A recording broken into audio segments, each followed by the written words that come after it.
Hey everyone, so in this tutorial I wanted to show you how to install Git on your local machine.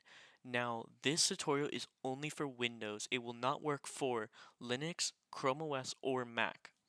So to do it, you're going to need to go to, you can just search up git install and you should be able to find this link. It's on Git and I'm on the download page for Windows. Now you'll notice they have on this website, there are actually downloads for Linux and Mac OS, but I highly recommend installing the Git in a different way on both of those systems.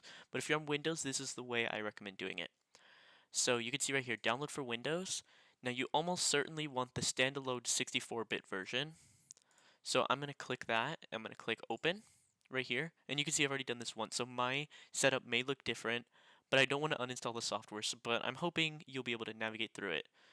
Okay, I just got a dialog asking if I wanted it to make changes. I clicked yes. You might not have been able to see that. Okay, here's the license. It's their GPL license. I'm going to uncheck this box, but yours might not even have it. It might be a little bit different. I'm not sure. Okay, so you can decide for some of these, but make sure you have Git large file support checked. Make sure you have Windows Explorer integration checked with these two. Actually, you might not want to have this. Basically, let me try to explain what this does so you can make an informed decision. So if I'm inside of my Windows Explorer here, let's say, I don't know, let's open documents or something. I don't know, C sharp. If I right click here, you can see I have these two buttons. So Git GUI is going to let me clone the repository. I never use this, it's not very useful. Git bash is also there. The way I usually use it though is through Windows Terminal. So you can install this on Windows 10 or 11. In this case, I'm in Windows 10 because my computer doesn't support Windows 11.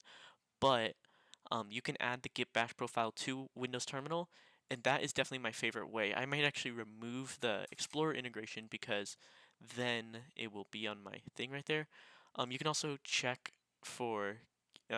daily for Git for Windows updates. This will obviously let you do that. And then for SH files, you probably don't want that on. And then uh, this right here, I'm going to leave that one on. So I don't want the desktop icon. We're not going to be using this on the desktop, so that's the reason why. I don't want that. And you can decide all these for yourself. Git add-on to manage large-scale repositories. I'm going to install that. If I don't use it, then I won't. Okay. But you do also probably want Git LFS because you might end up dealing with large files. Okay. Um, Deselecting. Okay. So I'm going through this, and now it's asking me for the default editor. This doesn't matter that much at all, to be honest. Just leave it, to be honest. You can change it later. Um, Default branch name, I highly recommend changing it to main because GitHub likes using main and it can get a little bit annoying to have it as master. You can see that that's the default one. And you can see Git project intends to change this to be more inclusive in the future. You can read about that if you want. Um, Git command line from, yeah, you're definitely going to want to do this one right here. Um, yeah, because you need your path and everything. Okay. Use the bundle. Don't bother with that. It's too complicated. Same with that.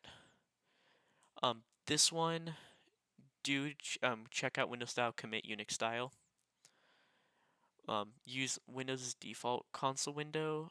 Maybe I might want to use this. I know what these are. I'm going to leave it as that one. I'm going to leave this as default. If I'm being truthfully honest, I don't fully understand rebase and fast forward, but I will be sure to learn that. Git credential manager, I'm going to leave that on. And then you might want to enable the symbolic links. You probably won't ever need this. This is a symbolic links thing. And if I click this link, it should show me what this is. It's opening in Firefox for some reason. But symbolic links, the best way to explain what a symbolic link is that it is basically instead of like a shortcut to something, it basically, it makes it so it's like you have two different versions, or you have two different folders, but they both point to the same place.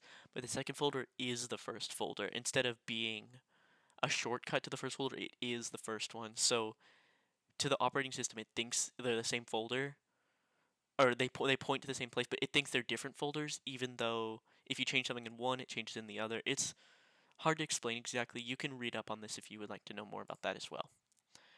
Okay, what else do I have? Experimental options. Yeah, you definitely don't want to mess with the experimental.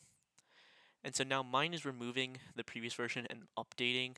So like I said, yours might be a little bit different than mine. You should be able to get through the setup. It shouldn't be too difficult. Perhaps this video is a little bit too long of an explanation of how to set up Git. Anyways, thank you so much for watching and happy coding.